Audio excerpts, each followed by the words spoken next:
We good?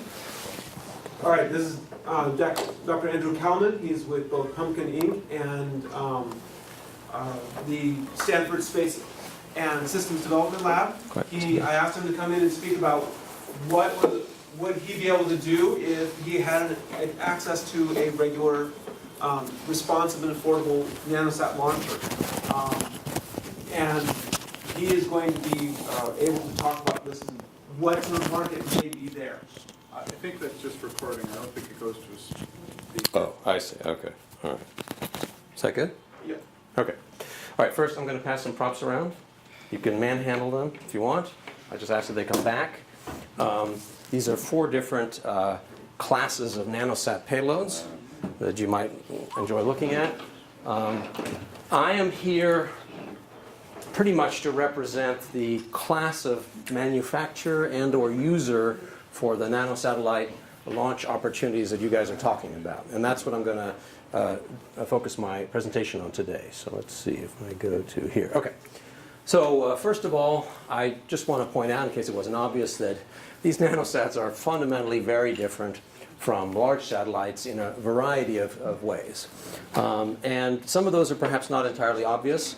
And I'd like to touch on those and give you a feel for sort of where the nanosatellite developers and the nanosatellite manufacturers are coming from when they'll be dealing with your launch opportunities. Okay, so I think one of the very first things about nanosats is they have a certain credibility problem. For example, I was at a talk down in Huntington Beach on Wednesday, and someone was mentioning that the range officer at a certain launch site, no matter what, treats CubeSats as essentially a virus on his own rocket. And that wasn't going to change anytime soon, according to the people who were there who knew that range officer. Others might behave a little bit differently. But bottom line is, when you show up with a small satellite, you even suggest that it's a satellite, that it has this capability and all that, there is a certain credibility issue there. Now, that's not to say that CubeSats haven't succeeded. There's been on the order of about 45 to 50 launch, and let's say 25 to 30 have been successful over the past, since about 2003.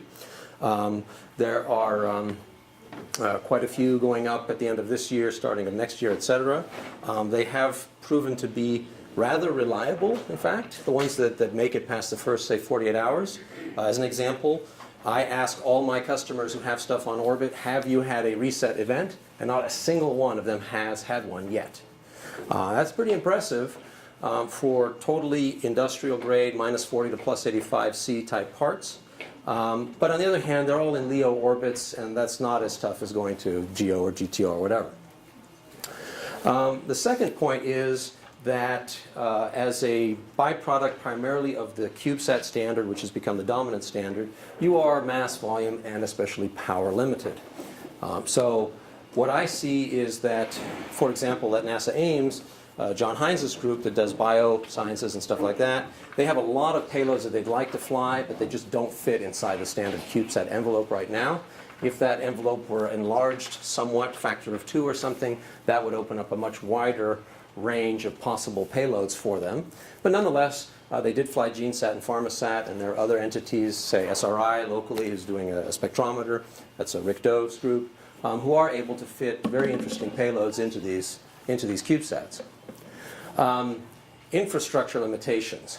One of the real problems with CubeSats today is that there is no dominant go-to comm solution. Hey, Ken. Comm solution for CubeSats. And because of that, it's very balkanized, it's very fragmented, and everybody has to address their ground station solution anew, pretty much unique to that mission, etc. Whereas I guess, and I'm not an expert on this, but I guess if you're in the NASA infrastructure, you can use NASA's global stations, etc. to do that. So that infrastructure limitation is a problem, and it's going to become much more acute as more and more of these CubeSats go up. Launch opportunities limitations. At this meeting that I was at Wednesday, we had a roundtable discussion, and the questions were like, what are the most important technologies that you might need for CubeSats in the coming year? Or what is the most important X related to X in the coming year? And every single answer was, we need launches.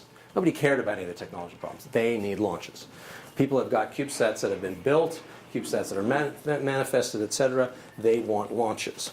Now there's a flip side to that though, and that is that, for example, through NASA's ELANA program, which is a program geared towards getting educational CubeSat customers up and launched, they are worried, and I think genuinely so, that they might actually provide those launches and you might not show up, you being CubeSat or Nanosat payload, Nanosat constructors may not show up.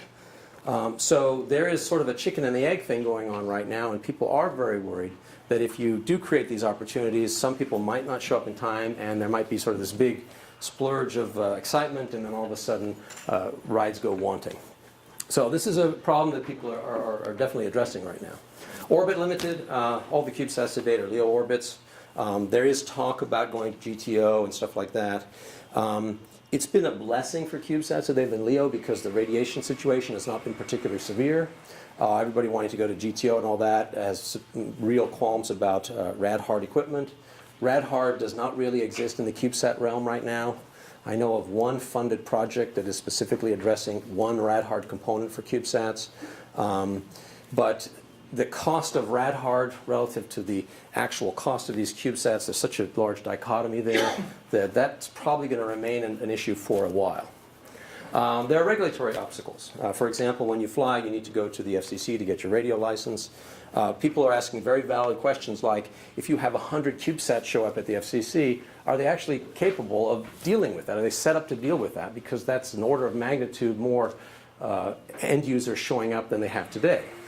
And there are various other regulatory obstacles as well. So as this rapid launch capability develops, you're going to be affected by secondary things like regulatory and all that that filter their way down to the CubeSat builders. Another one is, for example, you have to go to NOAA and get a license if you have an Earth-observing satellite.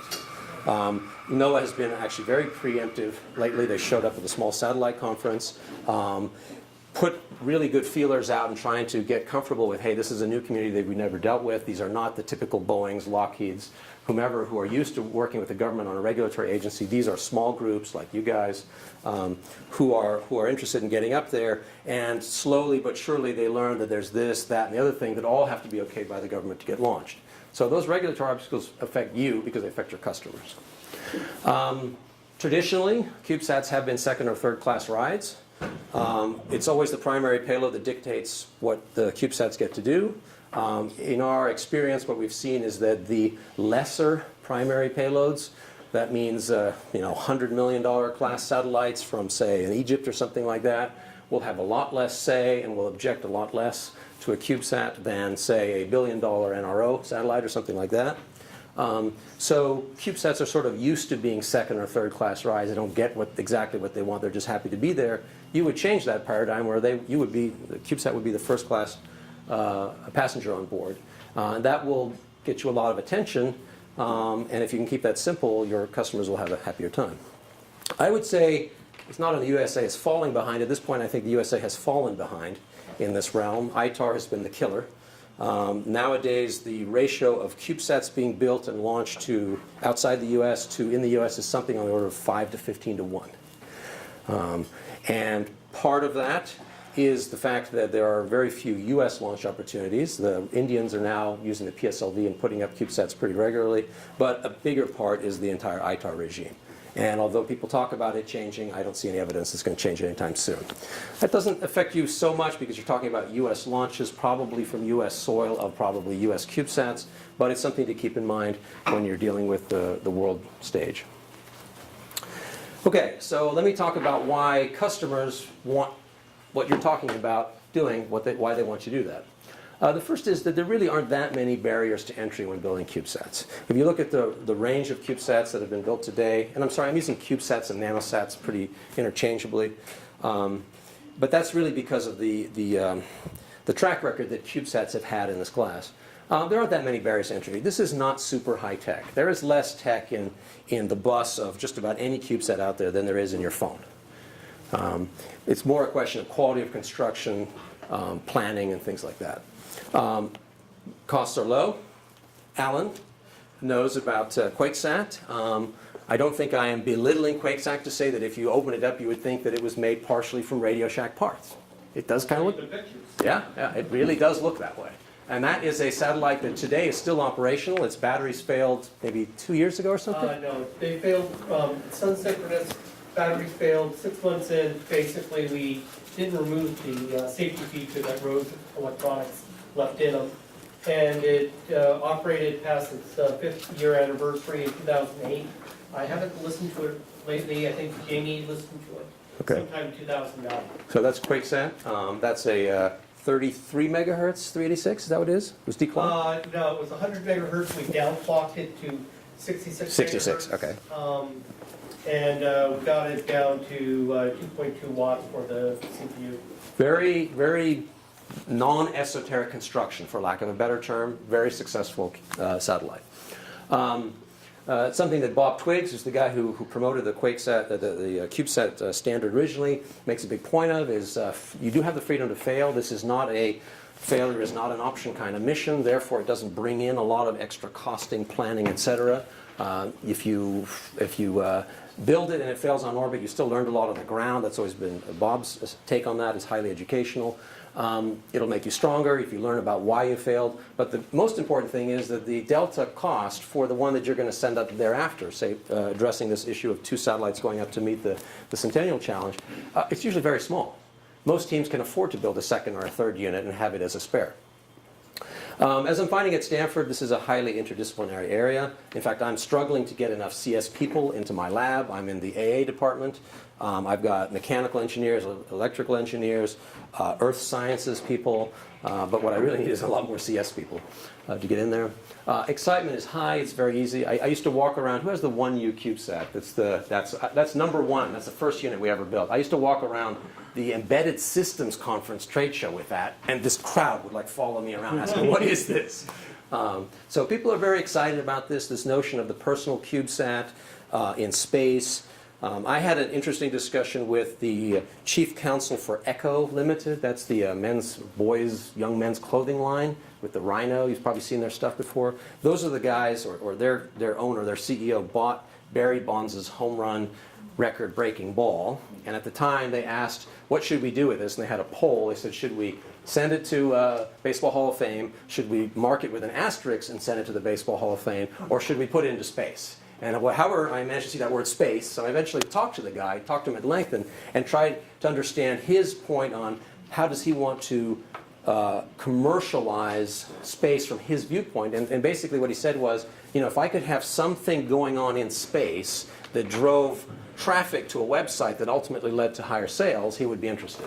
Now at the time, I gave him some numbers. It was too expensive for what he wanted to do, but there's a genuine interest in trying to tie space and stuff like that into commercial activities. You're not overly beholden to standards. I'll talk a little bit more about that in a moment. That's mainly because of the, I think I can say it, the genius of the Peapod design. That's the deployment unit for the CubeSat, and that is that the CubeSat is held inside the Peapod, and who cares what's inside it as long as it stays shut after everybody else gets off the rocket, and then you get kicked out. So I'll talk a little bit more about that later. This is very important. Because you have low cost, because you have freedom to fail, because you are really not on a track that is highly regimented in the sense of the way satellites have been built in the past, we see very rapid development cycles going on in these CubeSats. Some CubeSats, for example, I can think of 4 that were done